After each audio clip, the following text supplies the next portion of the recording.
Hello students, कैसे हैं। आज हम लेकर के आए हैं बीएससी फर्स्ट ईयर के सेकेंड सेमेस्टर का रेडिएशन चैप्टर के कुछ ऑब्जेक्टिव क्वेश्चंस।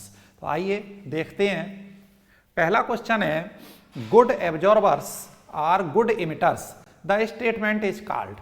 अच्छे अवशोषक अच्छे उत्सर्जक होते हैं और बुरे अवशोषक बुरे उत्सर्जक होते हैं। किसका नियम है? तो ये नियम है किरचॉफ का, यानी कि ऑप्शन बी इसका जो है वो करेक्ट है।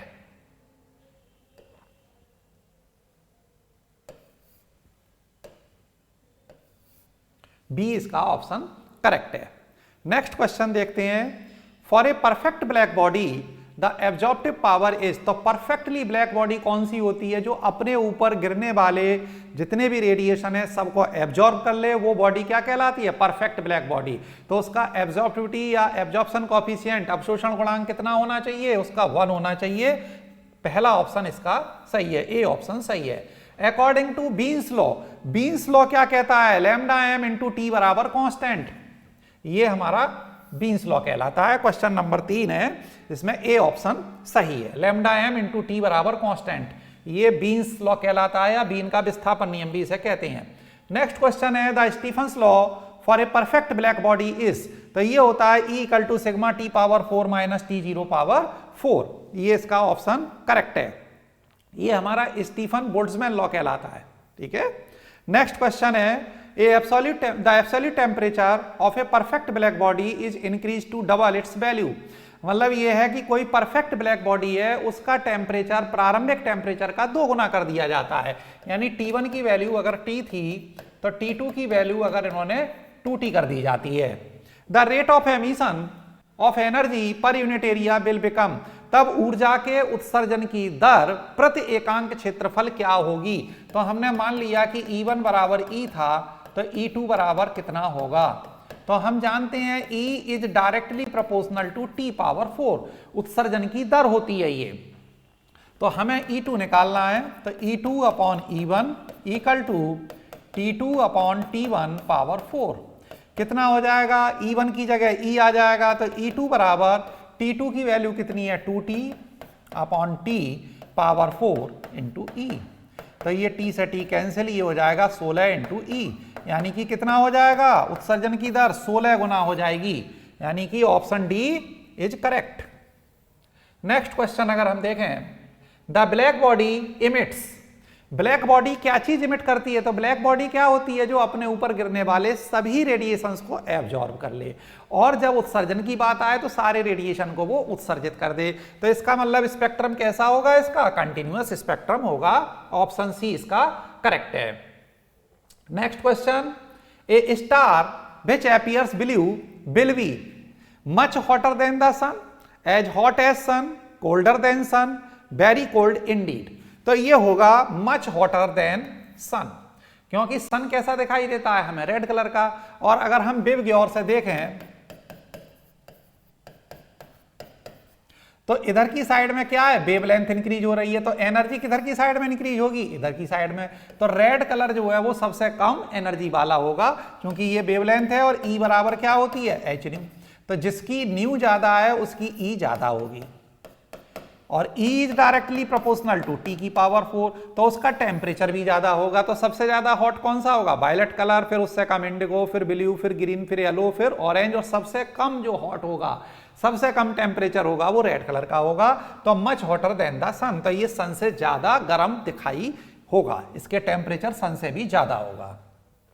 नेक्स्ट क्वेश्चन है, distribution of energy in the spectrum of A black body can be correctly represented by, तो जो डिस्ट्रीब्यूशन होता है एनर्जी का वो सारी वेवलेंथ पर, long wavelength, short wavelength, medium wavelength, सारी वेवलेंथ पर, सारे टेम्परेचर पर जो लॉ अप्लाई होता है वो लॉ होता है प्लैंक्स लॉ।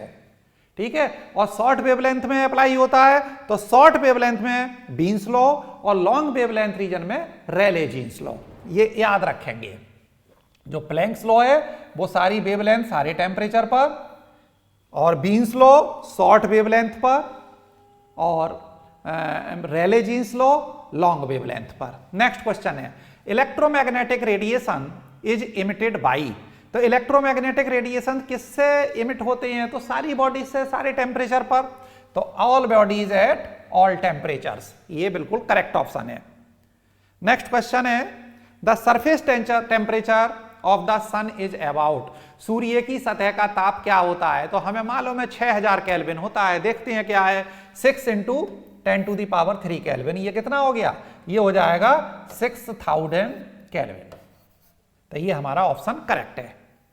नेक्स्ट क्वेश्चन है the value of Stefan constant sigma is given as, तो ये हम लोगों ने पढ़ा है स्टीफन कांस्टेंट सिग्मा से रिप्रेजेंट करते हैं और इसकी जो वैल्यू आती है कांस्टेंट की 2π⁵ K⁴/15 H⁻⁶², इसे हम याद रखेंगे, ये हमारा स्टीफन कांस्टेंट की वैल्यू होती है। नेक्स्ट क्वेश्चन है according to Wien's law the radiation energy is proportional to, तो बीन्स लॉ हमने क्या बताया था? U⁻D⁻ equal to A/λ⁵ e⁻B/λt into d⁻, तो U⁻ is directly proportional to 1/λ⁵। ये बीन्स लॉ है, तो according to Wien's law the radiation energy is proportional to 1/λ⁵ is correct answer. Next question अगर हम देखें, according to Planck's law the wavelength lambda and energy of radiation E⁻ are related as, तो Planck's law क्या होता है? तो Planck's law हमने पढ़ाया है U⁻D⁻ इक्वल टू 8πhc⁻⁵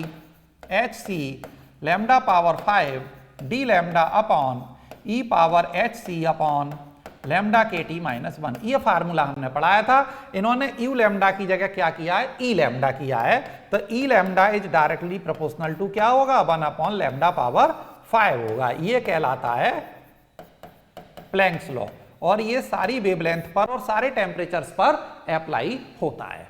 तो इसमें ऑप्शन कौन सा सही होगा? सी सही होगा, option C is correct. Next question, a perfect black body is that which, तो परफेक्ट ब्लैक बॉडी क्या होती है? जो अपने ऊपर गिरने वाले सारे रेडिएशंस को एब्जॉर्ब कर ले, वो परफेक्ट ब्लैक बॉडी होती है। देखते हैं कौन सा सही है। Is totally black in colour, colour से कोई मतलब नहीं होता।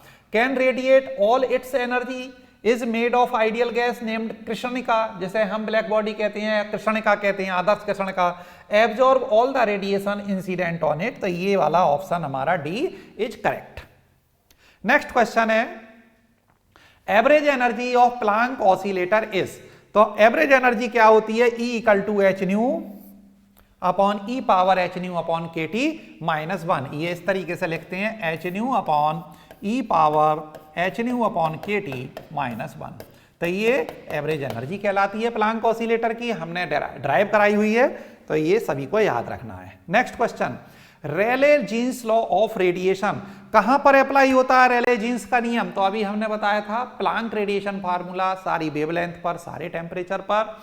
रेले जीन्स का नियम कहां अप्लाई होता है? लॉन्ग वेवलेंथ या कम ताप पर, और बीन्स लॉ शॉर्ट वेवलेंथ या अधिक ताप पर, तो ये applies to longer wavelength. Important question है। रेले जीन्स और बीन्स और प्लैंक्स, इन सब क्वेश्चन हमेशा आता है। नेक्स्ट क्वेश्चन है measurement of high temperature is called, तो इसे हम थर्मोमेट्री, इसमें तो तापमिति कहलाती है, ताप के बारे में अध्ययन कहते हैं। कंडेंसेशन सब जानते हैं केमिस्ट्री में, संघनन, रेगुलेशन ये भी नहीं होगा, ये पायरोमेट्री के अंतर्गत हम मेजरमेंट करते हैं हाई टेम्परेचर्स का, पायरोमेट्री के अंदर। नेक्स्ट क्वेश्चन है thermal radiation are, thermal radiation क्या होते हैं? इलेक्ट्रोमैग्नेटिक वेव्स होती हैं, तो mechanical waves, longitudinal waves, electromagnetic waves, ये बिल्कुल ऑप्शन सी इसका करेक्ट है। Question number 90, a body absorbs all the radiations incident upon it is called, तो जितने भी रेडिएशंस गिर रहे हैं सबको अवशोषित कर ले, वो बॉडी क्या कहलाती है? परफेक्ट ब्लैक बॉडी, आदर्श कृष्णिका कहलाती है, तो perfect black body, option C is correct. Next question है average energy of an oscillator according to Rayleigh Jeans law, Rayleigh Jeans law के अनुसार कहा है, इन्होंने प्लैंक के अनुसार नहीं कहा है, रेले जीन्स के अनुसार इसकी एवरेज एनर्जी जो होती है वो केटी होती है, याद रखेंगे रेले जीन्स लॉ में। नेक्स्ट क्वेश्चन है the relation between pressure P and energy density U of diffused radiation.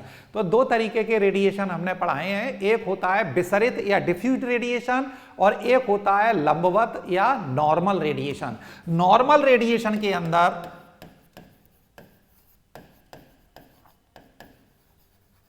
जो प्रेशर की वैल्यू होती है वो एनर्जी डेंसिटी के बराबर होती है, और डिफ्यूज्ड रेडिएशन कौन से होते हैं? जो सभी दिशाओं से आने वाले रेडिएशन होते हैं, तो वो रेडिएशन होते हैं तो उसमें एनर्जी डेंसिटी का 1/3 होता है। दोनों ही बातें याद रखनी है, क्वेश्चन भले ही एक आया है लेकिन हमें नॉर्मल रेडिएशन का प्रेशर होता है एनर्जी डेंसिटी के बराबर और डिफ्यूज्ड रेडिएशन का प्रेशर होता है U/3 एनर्जी डेंसिटी का 1/3 होता है। दोनों चीजें हमें ये याद रखनी है। नेक्स्ट क्वेश्चन है बीन्स डिस्प्लेसमेंट लॉ इज। तो हमें मालूम है बीन का विस्थापन नियम क्या होता है, लैम्डा m इंटू टी बराबर कांस्टेंट, और इसे क्या I के बराबर होता है, बीन कांस्टेंट के बराबर आती है इसकी वैल्यू, और कितनी होती है लैम्डा m इंटू टी बराबर 0.2898 10⁻⁻², और ये आती है मीटर इंटू केल्विन। इस पर न्यूमेरिकल भी आने के चांसेस रहते हैं लैम्डा m इंटू टी बराबर कांस्टेंट पर, तो ये हमें याद रखना है। Next question, in the Wien's theory of radiation the energy density of radiation U lambda inside is related as. तो बीन्स थ्योरी में U lambda D lambda, U lambda proportional to काय के होता है 1/λ⁵। तो U lambda into lambda power 5 बराबर क्या आएगा, कांस्टेंट। कौन सा सही है, option B is correct. U lambda lambda की पावर 5 हमारा ये करेक्ट ऑप्शन है। Next question, the wavelength lambda at which a black body emits maximum amount of radiation is proportional to wavelength of lambda at which a black body emits maximum amount। तो maximum amount जो है वो wavelength का अगर वो निकाल रही है तो वो नियम कौन सा हो जाता है, बीन का विस्थापन नियम हो जाता है, और लैम्डा m इंटू टी बराबर कांस्टेंट हो जाता है। तो lambda m is directly proportional to T नीचे आ जाएगा तो ये 1/t आएगा, यानी कि option B is correct. Wien का विस्थापन नियम है the wavelength lambda at which a black body emits maximum amount of radiation is proportional to, है ना। तो वो वेवलेंथ अधिकतम तरंगदैर्ध्य जिस पर कि अधिकतम ऊर्जा का उत्सर्जन होता है या विकिरित होती है ऊर्जा, वो क्या होती है 1/t के समानुपाती होती है। Next question, Wien's formula explain the spectrum eight.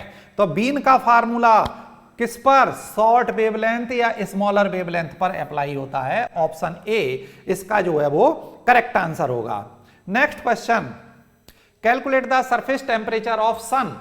T का मान पूछा है, लैम्डा m की वैल्यू दे रखी है 4753 एंगस्ट्रॉम, और बीन कांस्टेंट दे रखा है 2.898 10⁻³ मीटर केल्विन। तो हमें मालूम है लैम्डा m इंटू टी बराबर होता है b, यहां से t बराबर हो जाएगा b/λm।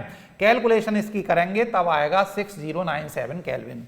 ये हम कैलकुलेशन करेंगे, b की वैल्यू लगाएंगे, लैम्डा m की वैल्यू लगाएंगे, कितनी लगेगी 4753 10⁻⁻10 मीटर लगा देंगे ये, क्योंकि यहां मीटर में दी है ये b की वैल्यू, इसलिए इसे भी मीटर में कन्वर्ट करेंगे, आंसर आएगा 6097 केल्विन। ये क्वेश्चंस आप लोग सॉल्व करें, और मुझे उम्मीद है कि आने वाले एग्जाम में इन क्वेश्चंस में से ही आएंगे। और अगर वीडियो अच्छी लगी हो तो भाई सभी लोग लाइक करें, शेयर करें अपने फ्रेंड्स के साथ, और अगर चैनल पर नए हैं तो चैनल सब्सक्राइब कर लें, जिससे कि आने वाली वीडियोस का अपडेट आप तक पहुंचता रहे। धन्यवाद।